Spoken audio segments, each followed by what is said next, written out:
Good morning, students, and welcome back to the school after the vacations. I hope all of you are fine and doing well at your home.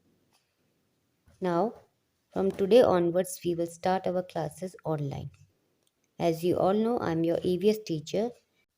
Let us start our class, and I want all of you to pay attention in the class so that the things are very clear to you. Okay, beta. Now, everybody, please open page number 103. Today we are going to start a new chapter. The name of the chapter is Directions. Chapter 18 Directions.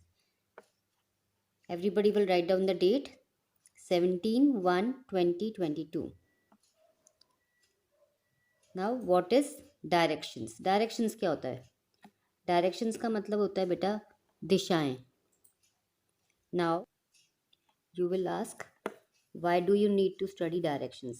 अब आप में से कुछ बच्चे ये पूछेंगे कि हमें डायरेक्शंस पढ़ना क्यों ज़रूरी है. आपकी क्लास में डायरेक्शंस किस लिए लगाया है ये चैप्टर. तो डायरेक्शंस की हमें ज़रूरत कब पड़ती है बेटा. डायरेक्शंस की ज़रूरत हमें तब पड़ती है जब कोई आदमी या कोई लेडी या कोई बच्चा आपसे मिलता है और वो पूछता है कि आपका घर कहाँ पे है. तो उसे अपने घर का रास्ता या अपने स्कूल का रास्ता या पार्क का रास्ता बताने के लिए आपको डायरेक्शंस पता होने ज़रूरी है. अब यहाँ पर एक वार्म अप एक्टिविटी है जिसे हम करेंगे ताकि आप समझ सकोगे कि डायरेक्शंस क्या होते हैं और हम उनको कैसे स्टडी करते हैं. तो यहाँ पे आपको दिख रहा है सहारा का घर है. This is Sahara's neighbourhood. ये उसका नेबरहुड है. तो यहाँ पे क्या लिखा हुआ है? Sahara's house. Now we have to find the way to the school. अब स्कूल कहाँ है? सारा के घर के पीछे. अगर कोई चीज़ पीछे होती है तो हम क्या बोलते हैं? बिहाइंड. क्या बोलते हैं उसको? बिहाइंड. कोई चीज़ घर के सामने है तो हम उसको क्या बोलते हैं? इन फ्रंट ऑफ. सामने है. एंड दिस डायरेक्शन इज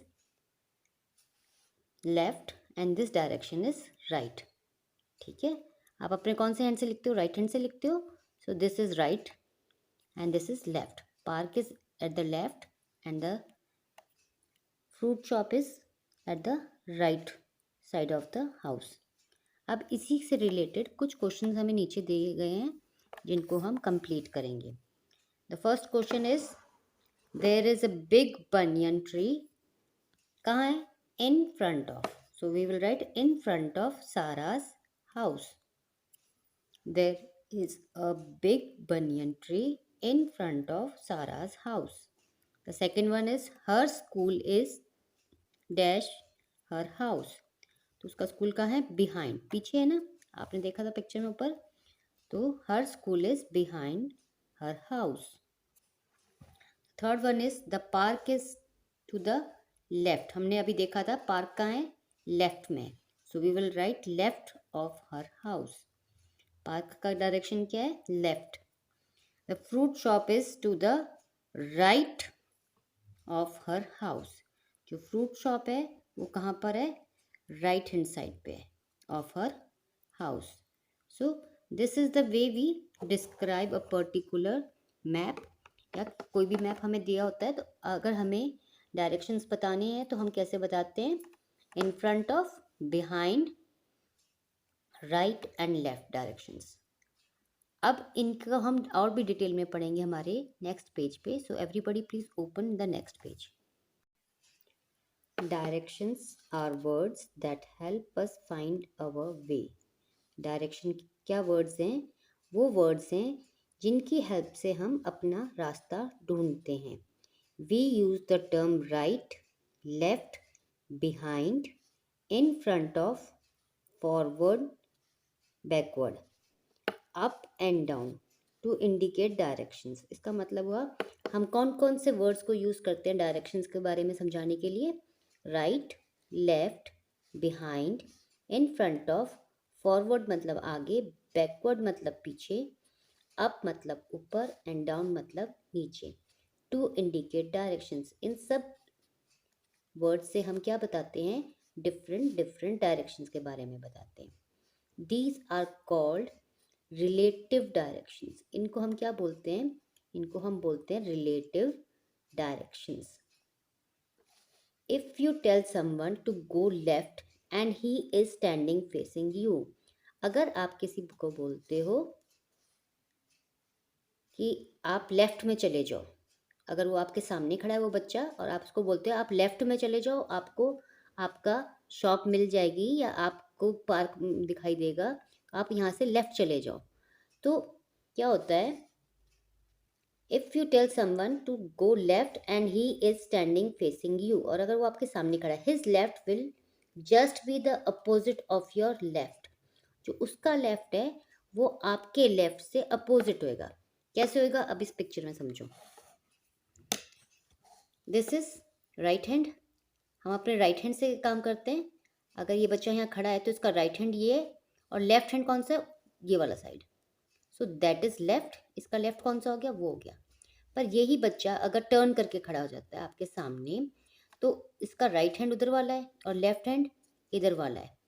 अगर ये बच्चा बोलता है आप अपने लेफ्ट में चले जाओ, तो अगर वो बताना चाहता है कि आपके लेफ्ट में आपका वो घर है, तो इस बच्चे का लेफ्ट तो ये है और इस बच्चे का लेफ्ट ये है, तो ये कौन से डायरेक्शन है? अपोजिट डायरेक्शन है। अगर दो बच्चे आमने सामने खड़े हैं तो इनके जो अपोजिट डायरेक्शंस होते हैं, अगर वो इस सड़क पे इधर जाता है तो that is left to this boy, अगर वो इस तरफ जाता है तो this is left for this girl. समझ आया बेटा?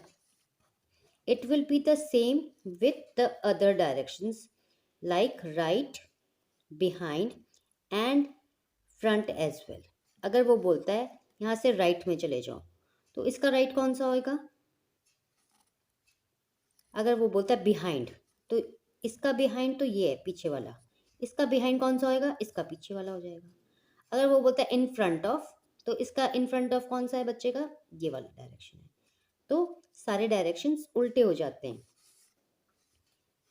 To get over this problem, पर जब हम किसी को एड्रेस बताते हैं या किसी जगह का रास्ता बताते हैं, डायरेक्शंस बताते हैं, तो बहुत कन्फ्यूजन क्रिएट हो जाती है। वो समझ नहीं पाता है कि उसको इस बच्चे के लेफ्ट में जाना है कि मुझे मेरे लेफ्ट में जाना है। कौन से लेफ्ट में जाना है? जब पार्क, अगर मुझे पार्क जाना है तो किसके लेफ्ट में जाना है? इस बच्चे के लेफ्ट में जाना है कि मेरे खुद के लेफ्ट में जाना है? तो बहुत सारी कन्फ्यूजन्स हो जाती है। तो इन कन्फ्यूजन्स को मिटाने के लिए क्या किया गया? कुछ और डायरेक्शंस हुए। To get over this problem we have a set of directions, इसलिए हमने कुछ स्पेसिफिक सेट ऑफ डायरेक्शंस बनाए जिनको हम बोलते हैं कार्डिनल डायरेक्शंस। क्या बोलते हैं हम उनको? Cardinal directions, which is the same for all of us regardless of our position. ये डायरेक्शंस हैं, ये हम सब के लिए सेम हैं, एक जैसे हैं, रिगार्डलेस ऑफ आवर पोजिशन। कोई फर्क नहीं पड़ता। रिगार्डलेस ऑफ आवर पोजीशन का मतलब है चाहे हम कहीं भी खड़े हों, वो हम सब के लिए सेम है। इससे कोई फर्क नहीं पड़ता कि हम उस टाइम पर किस पोजीशन पे खड़े हैं, whether we are facing right और लेफ्ट, या वो प्लेस हमारे सामने है या पीछे है, इन सब चीज़ों से कोई फर्क नहीं पड़ता। So we will study about those directions, that is the cardinal directions in our next class. अब हम अपनी नेक्स्ट क्लास में उन डायरेक्शंस के बारे में पढ़ेंगे जिन्हें हम कार्डिनल डायरेक्शंस कहते हैं। Your homework is that you are going to read this chapter. यहाँ तक आप सब बच्चे इसकी रीडिंग करेंगे और अगर आपको कोई डाउट है तो हम अपनी नेक्स्ट क्लास में डाउट्स भी लेंगे। So thank you so much and have a nice day.